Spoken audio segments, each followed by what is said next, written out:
Pushing 33 tips for a purpose. It is very close to 30 days. You can add extra 3 tips in any day of the week in addition to the other tips. What you can do is simply focus on each and every one of these tips once in a day. So you try tip number 1, first day, tip number 2, second day, tip number 3, third day, and so on and so forth.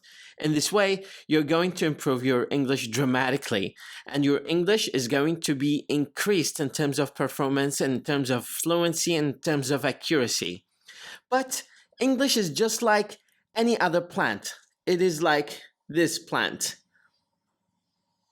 It takes a little bit of effort. It takes a little bit of growth. So do not expect to plant a seed today and reap the fruits tomorrow. No, it's a gradual process and it takes a lot of time. So I'll walk you through some listening podcasts, so you can listen to me to hear the music of sound. In addition to that, you can improve your skills dramatically based on the podcast that I've been posting so far. So I hope that you enjoy it. Have a wonderful Friday. Try to take some time to invest to improve your English, and looking forward to see you in another one. ربي يحفظكم.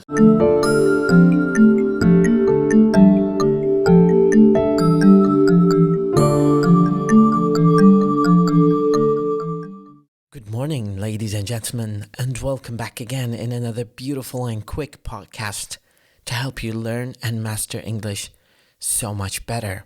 This is مدرب اللغة الانجليزية وليد Khalid talking to you from downtown Baghdad. We will talk today about some of the tips that you need to have and to equip yourself to be a better English speaker. Tip number 1 is to not be afraid to commit any mistakes and be confident. But sometimes this is used with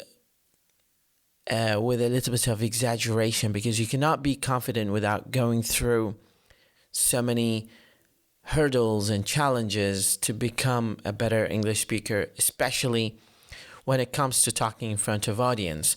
So people who only can correct your mistakes when they hear you are those who are going to help you become better. So you need to embrace that side of feedback and do not underestimate them or feel bad about that, because that is how you're going to grow in terms of language and in terms of language development. You need to surround yourself in English by putting yourself in an English-speaking environment where you can learn passively and actively. And the best way to learn is through speaking. As you notice here, I'm doing this podcast, but I'm practicing as well. I'm talking to you and I'm setting this goal every day to create a podcast where I chat with you and also improve my skills. So I'm by default learning, and one of the effects of creating podcasts is to help your practice of English. So practicing is an influential element to improve your English. And you need to do that routinely on every day or on a daily basis by making yourself stick to a study plan and decide how much time a week you're going to spend studying and sticking to that. And you need to help your family understand the way of your lifestyle of learning, because that is going to get them pushed to understand and tolerate the kind of craziness that happens, whether they have you listen to something or they listen to you talking by yourself. When we talk about skills, where there's reading, writing, speaking, and sometimes they say listening, but I call it watching, because nowadays listening is by default watching something. They all need to be worked on hard to improve your English and to be in a higher level. You need also to keep a note of new words you learn. Using these notes is going to help you crystallize and galvanize your skills in language, and you need to use them in sentences when you try to use them at least 3 times when you speak. Memorization is useless. So if you are a kind of person who tries to memorize, that is not going to help you that much over the long run, because memorization is just investing in your memory, and your memory archives things that you are not using. So you need to definitely invest some time using English effectively through practice and through putting it into challenges. One of the key challenges that you can put yourself in is to push yourself a little bit behind your comfort zone, trying to speak to people that you don't know, trying to speak about things that you don't know how to speak about. You will find words easier to remember if you try to remember an example sentence that has to do with your relevant lifestyle or your society or your experience.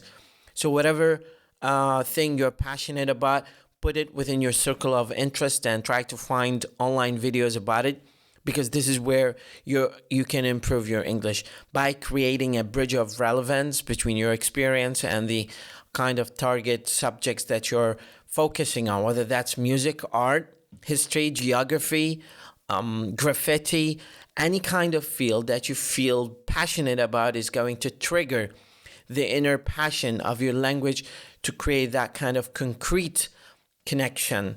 Put yourself in a long-term goal plan where you concentrate on working towards it. Put yourself also in a short-term plan where you need to gradually build up a ladder to the long-term program, and make the right atmosphere. Try to choose your body oriented kind of learning style. So if you are a morning person, go with the morning person routine. If you are an evening person, go with the evening routine.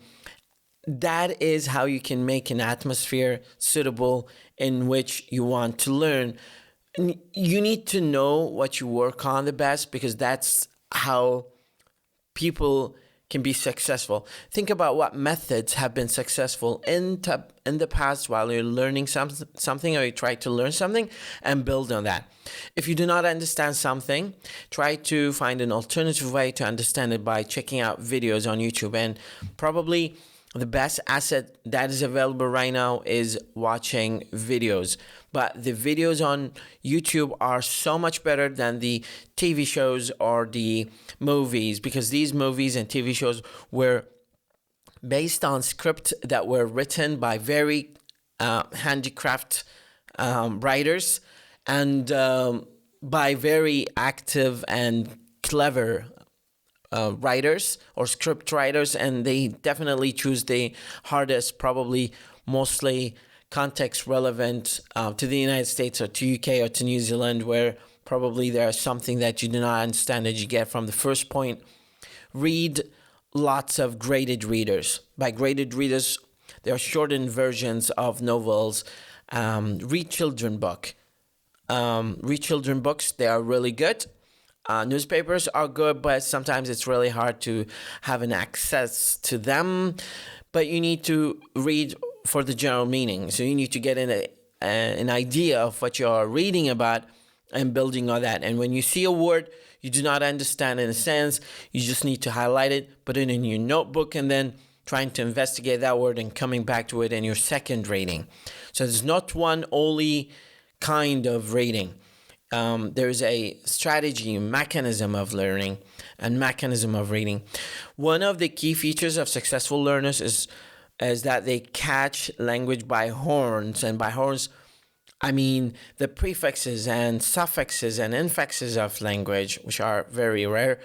But learning the prefixes is going to give you a better chance of understanding how language functions in reality, and that is going to help you deduce and conclude lots of meanings building on that. So for example, this, un, and re for prefixes, and ly and meant and full, these will help you trying to figure out the meaning of words and building your own vocabulary. English, unlike Japanese or French or Arabic, uses word stress.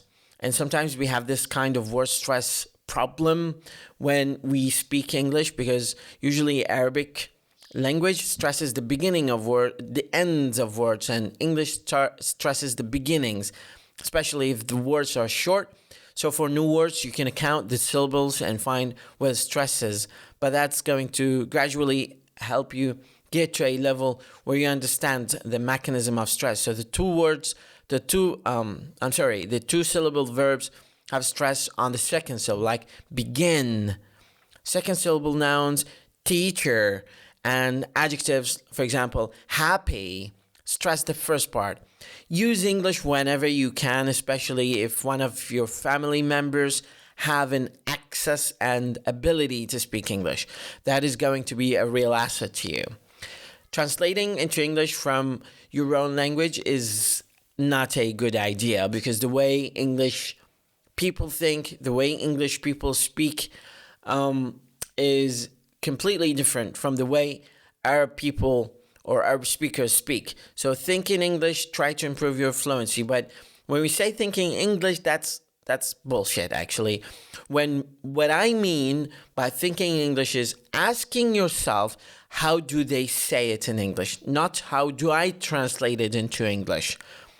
How to translate it from Arabic to English or into English is going to put you in the loop of slowing down and trying to artistically translate effectively everything from Arabic to English. But you need to ask yourself, what are the alternative ways of saying that in English?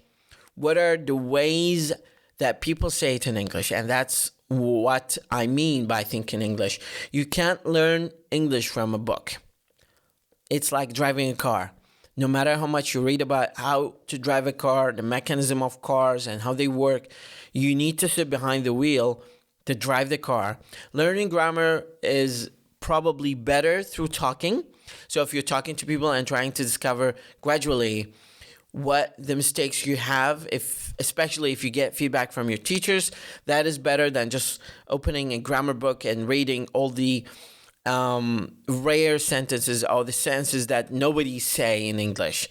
Keep English diary, which is a journal that I've already told you about, and it's a small notebook that push it in your back pocket and just walking around, and if there's something come up, you can just write it down and then review it later.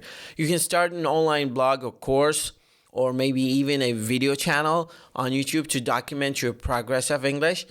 And maybe every week you record a 10 minutes video where you talk, and you do not have to put it publicly, but you just keep a record and track. After passing of 2 months, you can go back to the first video and see if there was any kind of progress over the 2 months.